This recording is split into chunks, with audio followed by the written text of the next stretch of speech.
the fear, the land, and the cries of the people. In the heart of Kayunga District and across parts of Busoga, whispers of fear slowly turned into loud public cries. Villagers spoke in silence. Farmers watched helplessly. Families claimed they were losing everything they had worked for all their lives. And at the center of the controversy stood one name, Kalangwa. He became a symbol of fear, land conflicts, and suffering in rural communities. But what really happened? Tonight, we uncover the emotional story behind the name that divided communities. Life in many villages of Kayunga and Busoga moved slowly and peacefully. Families survived on farming, banana, cassava, sweet potatoes, and maize fields stretching across the hills. Land was more than property. Land was survival. Land was identity. Many families claimed they inherited their land from grand and great-grandparents.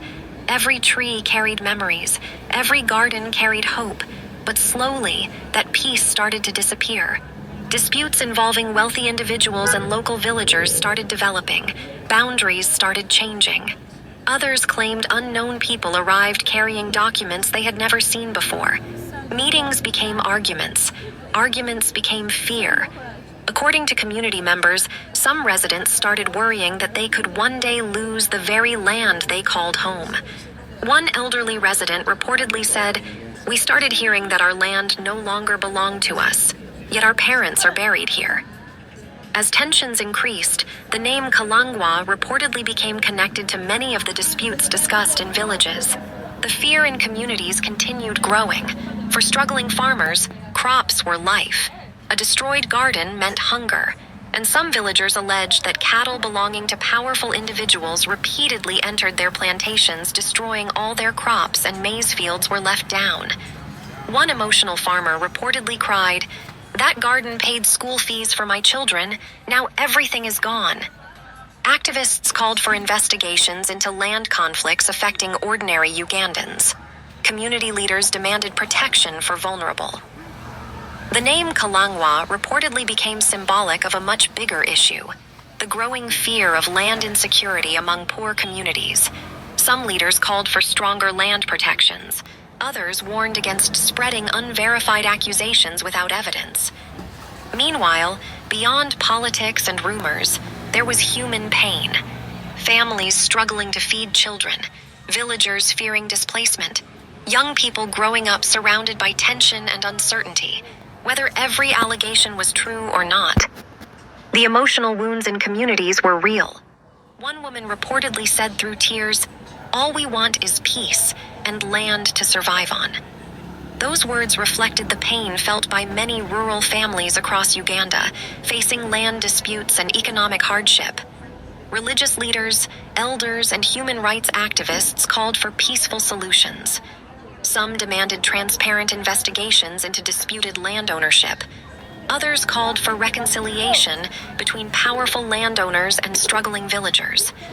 Community leaders urged citizens not to take the law into their own hands, because history had already shown how land conflicts could destroy communities for generations. Many hoped truth and justice would eventually emerge through lawful processes. He is mostly remembered when Bobby Wine met him at the burial in Kayunga, and he said Mr. Kalangwa has many bad allegations, but himself is handsome compared to his dirty actions. Then suddenly, the story took a shocking and unexpected turn. Reports emerged that Kalangwa had died in a terrible accident, sending shockwaves across parts of Kayunga District, Busoga, and other areas of Uganda. News of his death spread rapidly through trading centers, villages, social media platforms, and radio stations.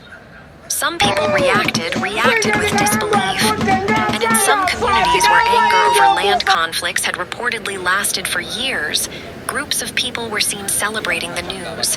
Some residents claimed the death felt like the end of fear. Others described it as justice from God. But not everyone agreed with the celebrations. Religious leaders and elders said, no matter what disagreements people had, death should never become a celebration. Meanwhile, family members, friends, and supporters of Kalangwa mourned deeply, describing him as a businessman, community figure, and misunderstood man who faced years of public criticism. As emotions rose across the region, police and local leaders reportedly monitored tensions carefully to prevent violence or revenge attacks. May truth, justice, and peace guide the communities left behind. What do you think about the story of Kalangwa? Are these communities victims of injustice?